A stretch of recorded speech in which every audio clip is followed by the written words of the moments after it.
السلام علیکم ورحمۃ اللہ وبرکاتہ۔ بسم اللہ والحمد للہ والصلاة والسلام علی رسول اللہ، اما بعد۔ سنن ابی داود حدیث نمبر 23 آج ہم پڑھیں گے۔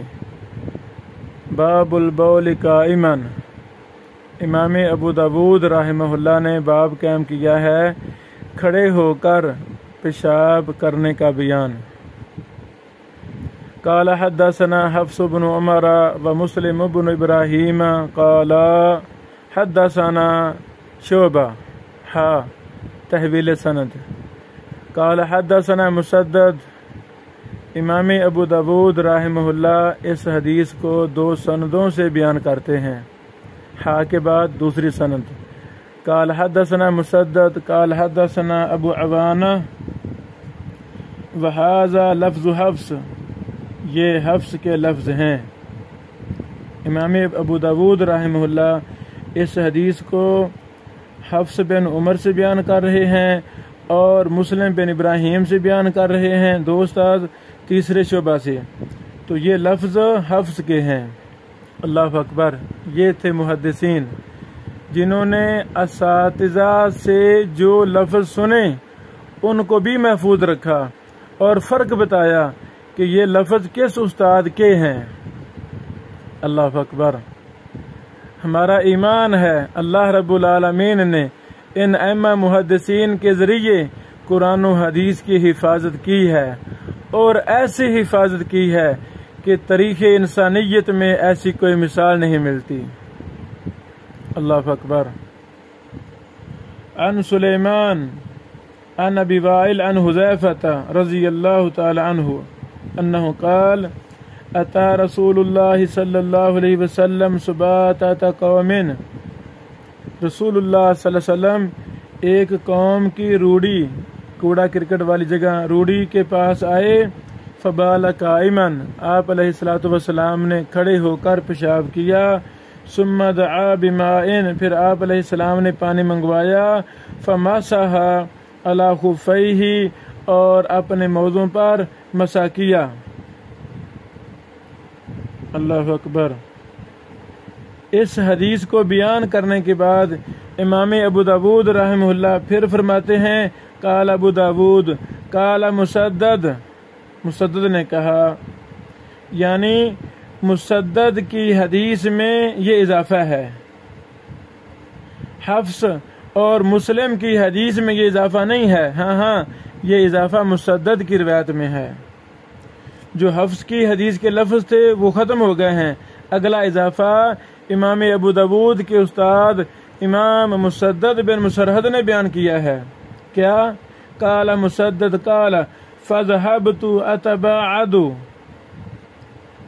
فدعاني حتى كنت عند عقبی، میں رسول اللہ صلی اللہ علیہ وسلم سے دور ہونے لگا، دوری اختیار کرنے لگا، میں دور ہو گیا نبی پاک علیہ الصلوۃ والسلام سے، تو آپ نے مجھے بلایا یہاں تک کہ میں آپ کے پیچھے کھڑا ہو گیا۔ اللہ اکبر۔ تاکہ میں بطور پردہ ہو جاؤں نبی پاک علیہ الصلوۃ والسلام کے درمیان اور دوسرے پبلک لوگوں کے درمیان۔ اللہ اکبر۔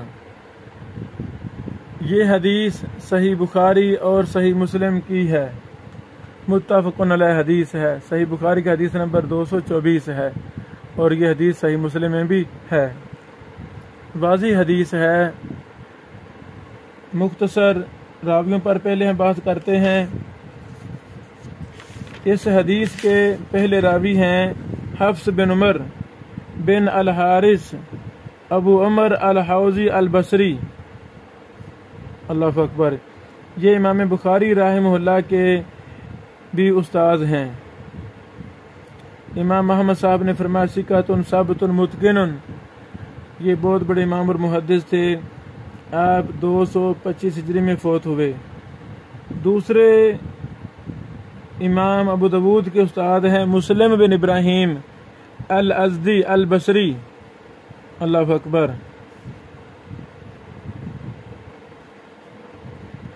یہ بھی امام بخاری رحمہ اللہ کے، ابو داود کے، ابن معین کے اور دیگر محدثین کے استاد ہیں۔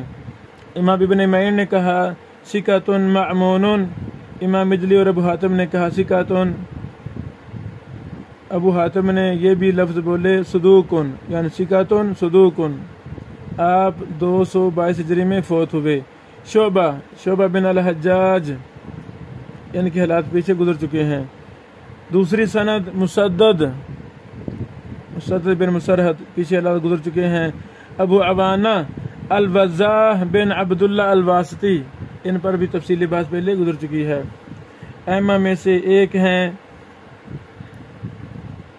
عفان نے کہا کانا صحیح الکتاب، ابو حاتم نے کہا جب یہ اپنے حفظ سے بیان کرتے ہیں تو غلطی کرتے ہیں، اور دوسرے محدثین میں سے بعض نے کہا جب یہ کتاب سے بیان کرتے ہیں تو سکہ ہوتے ہیں۔ یہ فائدہ خلاصہ میں ہے، خضرجی کی خلاصہ میں۔ حافظ ابن حجر صاحب نے کہا ہوا احد المشاہیر وثقہ الجماہیر۔ حفظ، ان پر ابھی بحث ہم نے کی ہے مختصر۔ سلیمان سے مراد سلیمان بن مہران علامش ہیں۔ پیچھے ہم علامش ہی پڑھتے تھے تو ان کا اصل نام سلیمان ہے۔ محدثین کبھی آمش لکھ دیتے ہیں، کبھی اصل نام لکھتے ہیں سلیمان سے مراد سلیمان بن مہران علامش، تیسرے طبقے کے مدلس۔ ابو وائل پر بھی بات گزر چکی ہے۔ شقیق بن سالمہ کا نام تھا۔ ابو سیدنا حذیفہ رضی اللہ عنہ، مکمل نام حذیفہ بن الیمان ابو عبداللہ الکوفی، یہ بہت بڑے صحابہ میں سے تھے، جلیل القدر صحابہ میں ان کا شمار ہوتا ہے۔ اللہ اکبر۔ جب ہم صحیح بخاری کھولتے ہیں تو صحیح بخاری میں امام بخاری رحمہ اللہ اس حدیث کی سند اس طرح لائے ہیں۔ قال حدثنا آدم قال حدثنا شعبہ عن الاعمش عن ابی وائل عن حذیفہ قال اتى النبی صلی اللہ علیہ وسلم سباتۃ قوم فبال قائما ثم دعا بماء فجئته بماء فتوضأ۔ سندوں کا، متنوں کا تقابل کرنے سے بڑے فائدے حاصل ہوتے ہیں۔ امام ابو داود رحمہ اللہ نے اس حدیث کی 2 سندیں بیان کی ہیں، اپنے 3 استادوں سے اس حدیث کو بیان کیا ہے، پھر حفظ کے لفظ بیان کیے ہیں، پھر مسدد کی روایت میں جو اضافہ ہے وہ بھی بیان کیا ہے۔ امام بخاری رحمہ اللہ وہ امام اور محدث تھے جو ہر چیز کو بڑی اچھی طرح منقع کرتے تھے، تنقیح کرتے تھے۔ صحیح بخاری ایک منقع شدہ کتاب ہے، تنقیح شدہ کتاب ہے۔ ہزاروں سندیں تھے امام بخاری صاحب کے ہاں، ہزاروں متون تھے امام بخاری رحمہ اللہ کے ہاں، تو اس سند کا انتخاب کیا ہے جو سب سے زیادہ صحیح ہے، اس متن کا انتخاب کیا ہے جو سب سے زیادہ صحیح ہے۔ اللہ اکبر۔ یہ میں پھر دہرانا چاہتا ہوں کہ امام ابو داود رحمہ اللہ بھی اس حدیث کو بیان کرتے ہیں اعمش سے، وہ ابو وائل سے، وہ حذیفہ سے۔ اعمش ابو وائل حذیفہ، یہ یاد کر لیا جائے۔ اسی طرح جب ابن نے بخاری کھولی وہاں بھی وہی سند ہے، اعمش ابو وائل حذیفہ رضی اللہ تعالیٰ عنہ، اعمش ابو وائل حذیفہ۔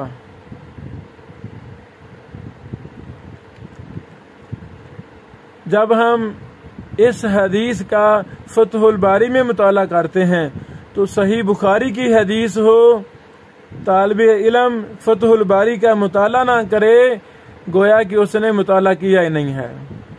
دوبارہ پھر صحیح بخاری کی حدیث ہو تو طالب حدیث جو سچا طالب حدیث ہے، جو سچا خادم حدیث کا بننا چاہتا ہے، صحیح بخاری کی حدیث کا فتح الباری جو صحیح بخاری کی اہم ترین شروحات میں سے سب سے ممتاز ہے، اللہ اکبر اللہ اکبر، اس کا مطالعہ نہ کرے گویا کہ اس کے دل میں حدیث کی صحیح محبت ہے ہی نہیں، وہ علم حدیث کو صحیح معنوں میں سمجھنا چاہتا ہی نہیں، وہ علم حدیث کی باریکیوں سے واقف ہونا چاہتا ہی نہیں، وہ اپنے دل و دماغ میں حدیث کا وسعت مطالعہ، حدیث کا گہرائی کے ساتھ مطالعہ کرنا چاہتا ہی نہیں۔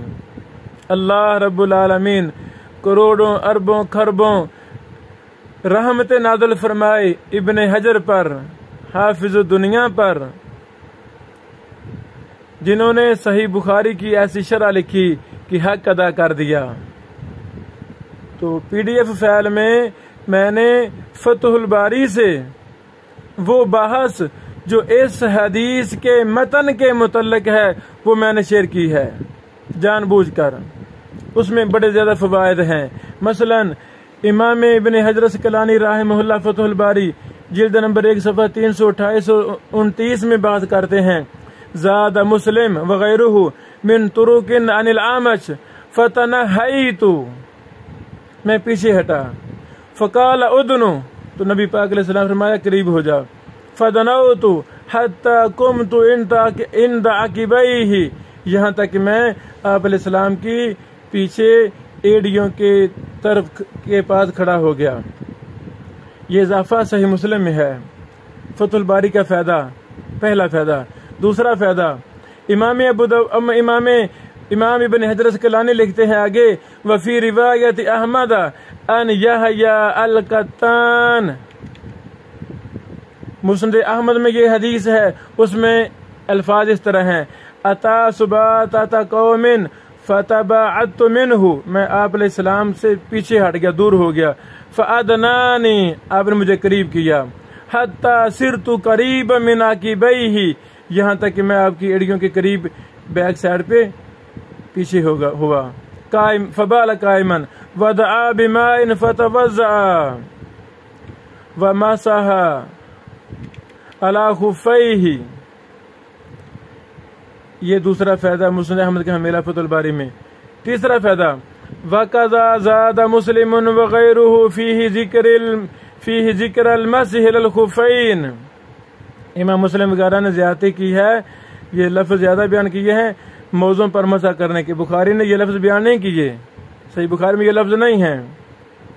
وَهُوَ ثَابِتٌ أَيْضًا عِندَ الْإِسْمَاعِيلِ، ابن حجر سے فرماتے ہیں یہ اضافہ ثابت اسماعیلی کے ہاں، وغیرہ کے ہاں، من طرق، ان کے سندوں سے موضوع پر مسح کا ذکر یہ ثابت ہے اس حدیث میں، من طرق عن شعبہ عن العامش وزاد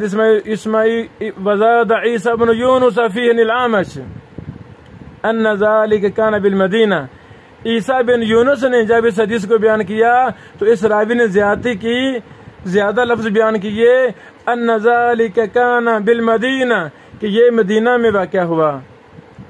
نبی پاک علیہ السلام کا روڑی کے کسی قوم کی روڑی کے پاس پیشاب کرنا کھڑے ہو کر یہ مدینہ منورہ میں واقع ہوا۔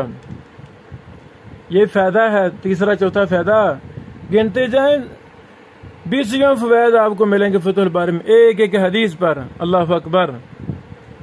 ان ذلک کان بالمدینہ اخرجہ ابن عبد البر فی التمہید باسناد صحیح، اللہ اکبر۔ التمہید ابن عبد البر کی ہے۔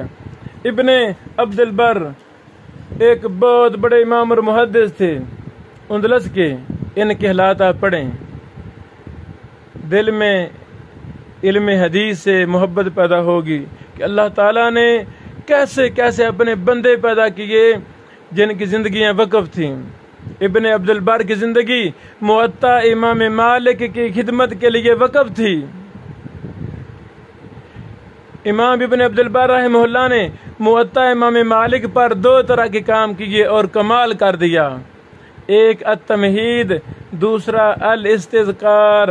ان دونوں کاموں کے منہج میں فرق ہے، کیا فرق ہے؟ تفصیلات ہیں، میں آپ پر چھوڑتا ہوں، آپ میرے بہن بھائی التمہید کا مقدمہ پڑھیں اور الاستذکار کا مقدمہ پڑھیں. ایک حدیث پہلی حدیث پر دراسہ التمہید سے بھی پڑھیں اور اسی پہلی حدیث کا دراسہ الاستذکار میں بھی پڑھیں. پھر بات واضح ہو جائے گی ان دونوں میں کیا فرق ہے. ابن حجر جیسے بھی ابن عبد البر کی کتابوں کے محتاج ہیں. ابن حجر صاحب فرماتے ہیں اخرجہ ابن عبد البر فی التمہید باسناد صحیح. آگے لکھتے ہیں وزعم فی الاستذکار، وزعم فی الاستذکار. یہ دلیل ہے کہ ابن حجر رحمہ اللہ کے ہاں ابن عبد البر کی دونوں کتابیں تھیں، التمہید بھی تھی، استذکار بھی تھی. تو یہی طالب علم ہوتا ہے. اگر ایک محدث کی ایک ہی کتاب کی دو شروحات ہیں وہ دونوں دیکھنی چاہیے. کچھ وہاں فائدہ ملے گا، کچھ وہاں فائدہ ملے گا، اختلاف ہوگا تو بندہ پھر مزید تحقیق کرے گا. وزعم فی الاستذکار ان عیسیٰ تفرد بہ. ابن عبد البر نے استذکار میں گمان کیا ہے کہ عیسیٰ منفرد راوی ہے.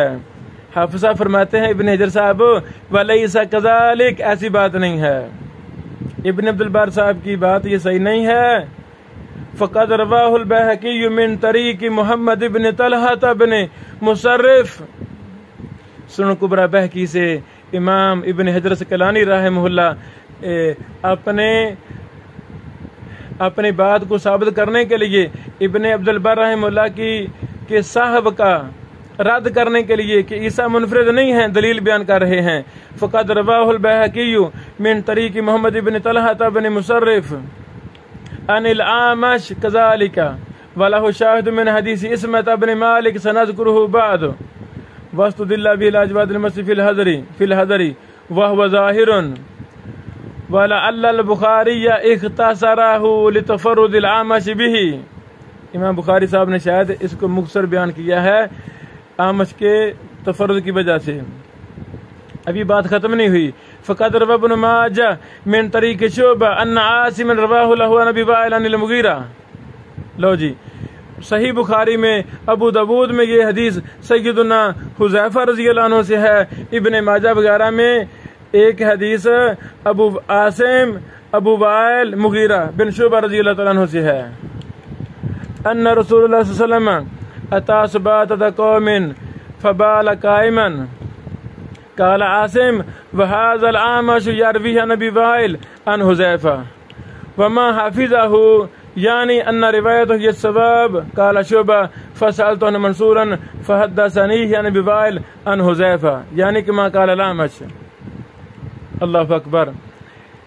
یہ اب امام ابن حجر اسقلانی رحمہ اللہ بیان کر رہے ہیں کہ یہ حدیث حذیفہ سے مروی ہے اور بعض روایتوں میں ابن ماجہ وغیرہ میں یہی حدیث مغیرہ بن شعبہ سے بھی مروی ہے. پھر ان دونوں میں اختلاف نقل کر رہے ہیں. اختلاف کیا ہے، پھر راج مرجوح کیا ہے، اس پر بحث کر رہے ہیں. اللہ اکبر. اور مغیرہ بن شعبہ کی روایت یہ صحیح ابن خزیمہ میں ہے. کچھ تفصیل میں آگے بیان کر رہا ہوں. الاستذکار جن کے حوالے سے ابن حجر صاحب نے کوئی فائدہ نقل کیا، جلد 1 صفحہ نمبر 219 ہے. قال ابو عمر وقد ذكرنا حديث اسامہ بن زید هذا من طرق في التمهيد كلها من طريق عبد الله بن نافع ان مالكا انفرد به بالاسناد المذكور. وذكرنا هناك ان ايضا ان عيسى بن يونس انفرد به عن الأعمش عن ابي وائل عن حذيفة بقوله كنت امشي مع النبي صلى الله عليه وسلم بالمدينة فأتى سباطة قوم فبال قائما ثم توضأ ومسح خفيه ولم يقل فيه أحد بالمدينة غير عيسى بن يونس. یہ تفرد کی طرف جو ابن حجر صاحب نے اشارہ کیا وہ یہ ہے. وَهُوَ ثِقَةٌ فَاضِلٌ. ابن عبد البر فرماتے ہیں عیسیٰ بن یونس کوئی عام راوی نہیں، یہ بھی ثقہ فاضل ہیں. إِلَّا أَنَّهُ خُولِفَ فِي ذَلِكَ عَنِ الْأَعْمَشِ وَسَائِرِ من رواه عن الأعمش لا يقول فيه بالمدينة. ابن عبد البر صاحب کی کتاب کا جب ہم نے مطالعہ کیا تو وہاں یہ تفصیل ملی کہ ابن عبد البر صاحب نے کہا کہ عیسیٰ بن یونس کی روایت میں ہی بالمدینہ کا لفظ ہے، باقی سارے راوی جو اعمش سے بیان کرتے ہیں انہوں نے لفظ مدینہ نہیں بولا۔ سمجھ لگی میرے خیال میں؟ یہ بطور فائدہ کہ کس طرح ہم نے حدیث کے مطالعہ میں وسعت کی طرف جانا ہے، بس نہیں کرنی۔ الامام ابن دقیق العید کا بھی آج میں نے جان بوجھ کر حوالہ لکھا۔ ابن دقیق العید ایک بہت بڑے امام اور محدث تھے، ان کے بھی حالات پڑھیں، یہ کس دور کے تھے، ان کی کیا خدمات ہیں، آپ کے ایمان کو جلا ملے گی، علم سے محبت پیدا ہوگی۔ الامام، اب بلوغ المرام کو سب جانتے ہیں، الامام کو کوئی نہیں جانتا۔ بلوغ المرام خلاصہ ہے الامام کا، اب بات واضح ہو گئی۔ بلوغ المرام ابن حجر رحمہ اللہ کی کتاب، یہ خلاصہ ہے الامام کا۔ امام جو ابن دقیق العید رحمہ اللہ کی کتاب ہے، اور مختصر کتب میں احکام پر سب سے افضل یہ کتاب ہے، جیسا کہ کئی محدثین نے کہا، شیخ البانی رحمہ اللہ بھی ان میں سے ہیں۔ شیخ البانی صاحب نے بھی فرمایا کہ میری نظر میں مختصر احکام کی کتابوں میں الامام سب سے افضل کتاب ہے، لیکن افسوس اس کتاب کی طرف علماء نے توجہ نہیں کی، اس کی زیادہ شروحات نہیں لکھی گئیں، اس کو زیادہ مدارس میں جامعات میں اس کو عام نہیں کیا گیا، اس وجہ سے یہ پیچھے رہ گئی ہے، اور جو اس سے کتاب ماخوذ ہے بلوغ المرام وہ عام ہو گئی ہے، اس کی شروحات لکھی گئی ہیں۔ اللہ اکبر۔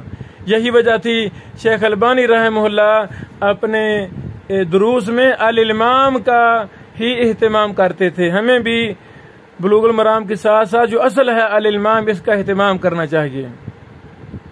الحمدللہ الامام اس کی بھی کچھ شروحات، ایک اور اردو میں بھی شرح چھپ چکی ہے، عربی میں بھی بعض اس کی شروحات ہیں الحمدللہ، بلکہ ابن دقیق العید رحمہ اللہ نے اس کی شرح بذات خود بھی لکھی ہے۔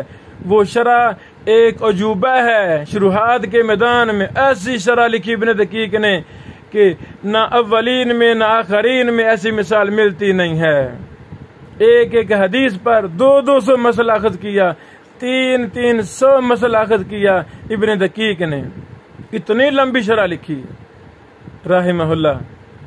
بہرحال الامام ابن دقیق میں ہے حدیث نمبر 96، وفی حدیث المغیرہ ابن شعبہ، یہ مغیرہ بن شعبہ کی حدیث جس کی طرف ابن حجر صاحب رحمہ اللہ نے اشارہ کیا ابن ماجہ کے حوالہ سے۔ الامام ابن دقیق العید صفحہ حدیث نمبر 96 میں ہے، وفی حدیث المغیرہ ابن شعبہ ان النبی صلی اللہ علیہ وسلم اتا سباتۃ قوم ففجر رجلیہ وبال قائما، اخرجہ ابن خزیمہ فی صحیحہ، یہ حدیث ابن خزیمہ میں ہے، صحیح ابن خزیمہ میں ہے، یعنی یہ حدیث ابن ماجہ والی مغیرہ بن شعبہ والی یہ صحیح ابن خزیمہ میں بھی ہے۔ اس پر دراسہ کیا ابن حجر صاحب نے فتح الباری میں، جو ہم نے مختصر بیان کیا۔ جب ہم نے اچھا اب زیادہ صحیح کون سی حدیث ہے، سیدنا حذیفہ کی حدیث یا مغیرہ بن شعبہ کی حدیث؟ اللہ اکبر۔ ترمذی میں حافظ امام ابو عیسیٰ ترمذی رحمہ اللہ نے لکھا، وہ حدیث ابی وائل عن حذیفہ اصح، ابو وائل کی سیدنا حذیفہ کی روایت سے روایت یہی زیادہ صح ہے۔ اللہ اکبر۔ ابن خزیمہ رحمہ اللہ نے دونوں روایتوں کو صحیح کہا ہے، سیدنا حذیفہ کی روایت کو بھی اور سیدنا مغیرہ بن شعبہ رضی اللہ عنہ اجمعین کی روایتوں کو بھی۔ اللہ اکبر۔ ابن حجر صاحب نے فتح الباری میں یہ واضح لکھا ہے، وقال ترمذی حدیث ابی وائل عن حذیفہ اصح یعنی من حدیثی عن المغیرہ وہو کما قال، ماشاء اللہ۔ ابن حجر صاحب فرماتے ہیں ترمذی صاحب کی بات صحیح ہے کہ ابو وائل کی حذیفہ والی روایت زیادہ صحیح ہے۔ آگے فرماتے ہیں وَأَنْ جَانَحَ بْنُ خُزَيْمَةَ إِلَىٰ تَصْحِيحِ رِوَایَتَيْنِ لِكَوْنِ حماد بن ابی سلیمان وافق عاصما علی قولہ عن المغیرہ، فجاز ان یکون ابو وائل سمعہ منہما، تو ابن حجر صاحب فرماتے ہیں ممکن ہے ابو وائل نے اس حدیث کو دونوں سے سنا ہو، حذیفہ سے بھی سنا ہو اور مغیرہ سے بھی سنا ہو رضی اللہ عنہما. ان یکون ابو وائل سمعہ منہما فیصح القولان معا، لیکن من حیث الترجیح روایت العامش و منصور لاتفاقہما، لیکن عامش اور منصور کی روایت کو ترجیح حاصل ہے ان کے متفق ہونے کی وجہ سے. اصح من روایت عاصم و حماد، عاصم اور حماد کی روایت سے عامش اور منصور کی روایت کو ترجیح ہم دیں گے. لکونہما من فی حفظہما مقال، کیونکہ عاصم اور حماد کے حفظ میں کچھ کلام ہے. سمجھ آگی بات؟ اللہ اکبر. میں تحفۃ اللحظی کا فائدہ بیان کر رہا تھا، اور یہ فائدہ وہی ہے جو حافظ ابن حجر اسقلانی رحمہ اللہ نے فتح الباری میں نقل کیا. یہ فتح الباری کا ہی فائدہ ہے. تو حافظ ابن حجر کی رائے پر تبصرہ کرتے ہوئے کہتے ہیں امام محدث عبدالرحمن مبارک پوری، محمد عبدالرحمن مبارک پوری صاحب، ان کی بھی حالات زندگی پڑھنے چاہیے. یہ برصغیر کے بہت بڑے امام محدثین میں سے تھے، میاں نذیر حسین محدث دہلوی کے شاگردوں میں سے تھے. ان کے حالات پر تو اردو میں بھی کتابیں ہیں، اردو میں بھی کتاب ہے عبدالرشید راکی صاحب کی، لکھیں گوگل پر، یہ کتاب آ جائے گی، یہ ساری پڑھیں. کیسے مخلصین اللہ تعالیٰ نے برصغیر میں پیدا کیے کہ جن کی محنت سے برصغیر قرآن و حدیث کے علم سے بھر گیا. ان میں سب سے بڑا کردار میاں نذیر حسین دہلوی صاحب کا ہے اور ان کے شاگردوں کا ہے. محمد عبدالرحمن مبارک پوری صاحب تحفۃ اللحظی ماشاء اللہ فرماتے ہیں قلت الظاہر ان روایتین صحیحتان، میرے نزدیک ظاہر یہی ہے کہ یہ دونوں روایتیں صحیح ہیں. وروایت العامش و منصور اصح، ہاں عامش اور منصور کی روایت زیادہ صحیح ہے. واللہ عالم. ماشاء اللہ. تحفۃ اللحظی جلد 1 صفحہ نمبر 59 ہے. اب ہم آتے ہیں محدث امام ناصر الدین البانی رحمہ اللہ کی طرف. صحیح ابو داود علم، شیخ صاحب فرماتے ہیں اسنادہ علی شرطہما، کہ ابو داود کی حدیث نمبر 23 کی سند بخاری مسلم کی شرط پر صحیح ہے. وقد اخرجاہ، ان دونوں نے اس کو نکالا ہے، ان دونوں نے یعنی امام بخاری مسلم اس روایت کو لائے ہیں اپنی کتابوں میں. وزیادۃ علی شرط البخاری وہی عند مسلم. اس کے بعد فرماتے ہیں وہذا، یعنی ابو داود کی سند نکل کر کے فرماتے ہیں وہذا اسناد صحیح علی شرط الشیخین واما روایت الاخرى فہی علی شرط البخاری وحدہ وان کان مسلم قد اخرجہ دون صاحبہ من طریق اخرى عن سلیمان وهو الاعمش. والحدیث اخرجہ الشیخان، شیخان سے مراد بخاری مسلم، وبقیۃ الاربعہ والدارمی وابو عوانہ فی صحیحہ، باقی سنن اربعہ والوں نے بھی نکالا ہے، دارمی نے بھی، ابو عوانہ نے صحیح میں، بہقی نے بھی، احمد نے بھی. ماشاء اللہ. احمد کا حوالہ مسند احمد کا جلد 5 صفحہ نمبر 282 اور 402 ہے. من طرق عن الاعمش بھی، اعمش بھی، جہاں بھی سندوں کا دراسہ ہو، جہاں بھی ہو، جس راوی کے ساتھ ائمہ محدثین تخریج کرتے ہوئے سند اکٹھی کرتے بھی لکھیں، مطلب یہ مرکزی راوی ہے. عن الاعمش بھی، اعمش مرکزی راوی ہے، جہاں سند جمع ہو رہی ہیں، آگے ایک سند ہے. اعمش سے نیچے مصنف کی طرف مختلف سندیں ہیں. اعمش بھی کیا مطلب؟ یہ مرکزی راوی ہے، یہاں سند جمع ہو رہی ہیں. آگے فرماتے ہیں وَلَيْسَتْ عِنْدَ ابْنِ ماجہ وَدَارِمِی الزِّیادہ، یہ جو زیادتی ہے یہ زیادہ لفظ ابن ماجہ دارمی میں نہیں ہے. وَقَدَ البخاری، نہ ہی بخاری میں ہے. موضوع پر مسا کے والا سے یہ لفظ مراد ہیں. وَقَدْ تَابَعَهُ منصور عن ابی وائل بدونہ ايضا اخرجہ فی صحیحین وکسب غلط فی تعلیق قریبا. آگے فرماتے ہیں وَرَوَاهُ ابو عوانہ ايضا فی صحیحہ، امام ابو عوانہ نے اپنے صحیح میں، صحیح سے میرا مستخرج ہے جو صحیح مسلم پر ہے، جلد 1 صفحہ 197 میں اس کو روایت کیا ہے من طریق طیالسی امام ابو داود طیالسی. ابو داود کئی ہے ماشاءاللہ. ابو داود طیالسی یہ امام احمد بن حنبل کے استاد ہیں. ابو داود سجستانی یہ امام احمد کے شاگرد ہیں سنن ابی داؤد والے. ایک ہیں ابو داود الحفری وہ اور ہیں وہ فی مسندی.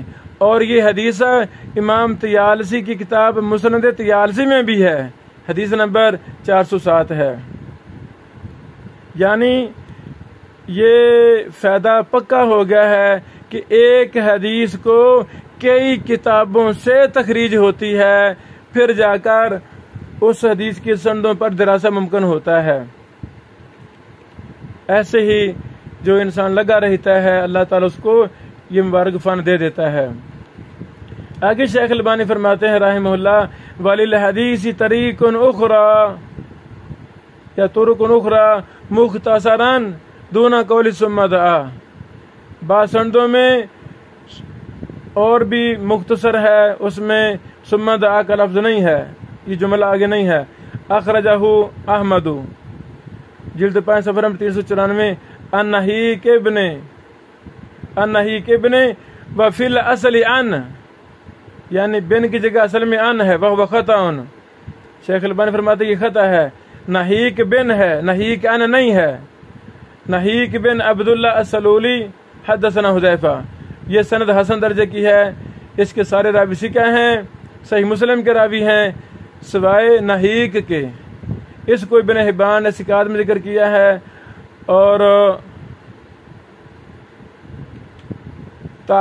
تعجیل المنفع ابن حجر کی کتاب اس میں بیان کیا گیا ہے کہ اس یونس بن ابی اسحاق وغیرہ نے روایت کی. پھر کہا قلت ذکر ابن ابی حاتم عن ابیہ ان ابا اسحاق السبی روى عنہ.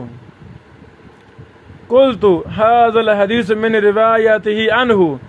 ابن حجر صاحب فرماتے ہیں میں کہتا ہوں کہ یہ حدیث اس کی روایت سے ہے جو اسے بیان کرتے ہیں.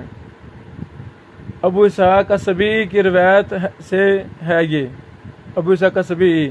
پھر فرماتے ہیں فَكَأَنَّ الْحَافِظَ گویا کہ ابن حجر رحمہ اللہ زحل عنہ وہ اس کو بھول گئے تھے. فَلَمْ يَسْتَحْضِرْهُ عِنْدَ الْكِتَابَ فتح الباری لکھتے وقت ان کو اس کا استحضار نہیں رہا. اللہ اکبر اللہ اکبر. یعنی یہ ہے علم حدیث. ابن حجر یعنی ابن عبد البر رحمہ اللہ نے دراسہ کیا ایک چیز رہ گئی تو ابن حجر صاحب نے تنبیہ کی. ابن حجر رحمہ اللہ نے دراسہ کیا ان سے ابو اسحاق السبیعی والے یہ روایت رہ گئی یہ لفظ وغیرہ رہ گئے تو اس کی طرف شیخ البانی رحمہ اللہ اشارہ کر رہے ہیں کہ یہ ابن حجر صاحب کو یاد نہیں رہا. اللہ اکبر. یہ باریک بینی کی بحثیں ہیں ان کو بار بار پڑھنا چاہیے. جہاں نہ سمجھ لگے پھر ہم سے پوچھیں. اسی طرح آج کی مجلس میں ہم نے تنبیہ الحاجد لشیخ الحوینی کا بھی حوالہ دیا. آج کے دور کے علم حدیث و جرح و تعدیل کے امام ابو اسحاق الحوینی حافظہ اللہ ہیں اور بھی بڑے بڑے محدثین الحمدللہ. اللہ تعالیٰ نے ہمیں اس دور میں پیدا کیا جس میں خیر و برکات ہیں ہر طرف الحمدللہ رب العالمین. تو شیخ ابو اسحاق الحوینی صاحب یہ مصری ہیں اہل الحدیث ہیں الحمدللہ. ائمہ جرح و تعدیل میں سے ہیں ائمہ علل میں سے ہیں. قطر میں مقیم ہیں. قطر میں بڑی زیادہ کتابیں ہیں. بہت ہی نایاب اور منفرد کام ہے شیخ کے علم حدیث علم جرح و تعدیل میں. ایک کتاب ہے تنبیہ الحاجد حدیث نمبر 176 ہے. وہاں فرماتے ہیں واخرج ایضا فی الاوسط طبرانی اوسط مراد ہے رقم 9374 والمعجم الصغیر طبرانی حدیث نمبر 1130. فرماتے ہیں قال حدثنا ہارون بن محمد بن المنخل الواسطی قال حدثنا احمد بن منی قال حدثنا اشعث بن عبد الرحمن بن زبید عن عبیدہ عن شقیق عن حذیفہ قال بال رسول اللہ صلی اللہ علیہ وسلم علی سباطۃ قوم ثم توضأ فمسح على خفيه قال طبرانی لم يروي هذا الحديث عن عبیدہ یا عبیدہ الا اشعث بن عبد الرحمن کہ عبیدہ راوی سے اس کو صرف اشعث بن عبد الرحمن نے بیان کیا ہے، تفرد بھی یہ منفرد ہیں، الا اشعث بن عبد الرحمن عبیدہ سے اس کو صرف اشعث بن عبد الرحمن نے بیان کیا ہے، تفرد بھی احمد بن منی اس کو بیان کرنے میں احمد بن منی منفرد ہیں، اکیلے راوی ہیں۔ اللہ اکبر اللہ اکبر۔ شیخ حوینی صاحب فرماتے ہیں قلت میں نے کہا رضی اللہ عنہ کا اللہ تو سے راضی ہو جائے، فلم یتفرد به اشعث بن عبد الرحمن، اشعث بن عبد الرحمن یہ منفرد نہیں ہیں، اشعث بن عبد الرحمن یہ منفرد نہیں ہیں، بل تابعہ عبد الرحمن ابن سلیمان بلکہ ان کا مطابقت کی ہے اشعث کی عبد الرحمن بن سلیمان نے، وہ عبیدہ بن مطب سے الزبی سے بیان کرتے ہیں۔ یہ کہاں تابع ملا شیخ حوینی صاحب کو؟ اس کا حوالہ اخرجہ الجرجانی فی الاعمال، کاف سے مراد مخطوطہ جلد 1 صفحہ نمبر 25 ہے، یعنی جرجانی کے الاعمالی میں یہ تابع ملا ہے۔ تو ایک طالب علم کا بڑا دور دور کی کتابوں کا بھی مطالعہ ہونا چاہیے، پھر جا کے توابع شواہد ایک ایک سند کی باریکیوں پر اس کو دسترس ہوگی۔ اللہ اکبر۔ کتب علل میں جب ہم نے اس حدیث کو دیکھا، کتب علل میں بھی ہمیں کئی ایک فوائد ملے، وہ میں نے PDF فائل میں سر لکھ دیے ہیں۔ العلل و معرفت الرجال، امام احمد بن حنبل رحمہ اللہ کے بیٹے عبداللہ نے اپنے باب کے علم علل کو جرح و تعدیل کے میں جمع کر دیا ہے۔ روایت نمبر 4505 ہے، روایت نمبر 4505 ہے۔ اسی طرح جب ہم نے العلل الکبیر ترمذی کا مطالعہ کیا، اس میں بھی حدیث نمبر 7 ہمیں یہی روایت ملی، اس میں بھی فوائد ہیں۔ لکھا ہے امام ترمذی صاحب نے علل کبیر میں وصحیح مار والمنصور والعامش۔ پھر ہم نے علل دار قطنی کا مطالعہ کیا، علل دار قطنی کا، علل دار قطنی میں وہ ہمیں فائدہ ملا جو کسی بھی کتاب میں فائدہ نہیں ملا۔ روایت نمبر 2464 ہے، میری کتاب جرح و تعدیل کے اصول و ضوابط مطبوع ہے، PDF میں بھی ہے نیٹ پر، اس میں امام دارقطنی رحمہ اللہ کی حالات پر مفصل دراسہ ہے، وہ پڑھیں۔ اللہ اکبر۔ اس امام اور محدث سے محبت پیدا ہوگی۔ علل دارقطنی حدیث نمبر روایت نمبر 2464 میں جو میں فائدہ ملا، وسئل عن حدیث العامش عن انس، لو جی، یعنی عامش انس سے بیان کرتے ہیں، سیدنا انس بن مالک رضی اللہ تعالیٰ عنہ، رأیت رسول اللہ صلی اللہ علیہ وسلم بال علی سباطۃ قوم توضأ، یہ حدیث ومسح علی الخفین۔ اللہ اکبر۔ یعنی یہ حدیث قوم کی روڑی پر پیشاب کرنے والی 3 صحابہ سے مروی ہے، انس سے بھی مروی ہے، یہ سیدنا حذیفہ سے بھی مروی ہے صحیح بخاری میں، مسلم میں، اور سیدنا مغیرہ بن شعبہ سے مروی ہے ترمذی بن ماجہ صحیح بن خزیمہ وغیرہ میں، اور سیدنا انس سے بھی مروی ہے۔ یہ فائدہ میں کہاں سے ملا؟ علل دارقطنی سے۔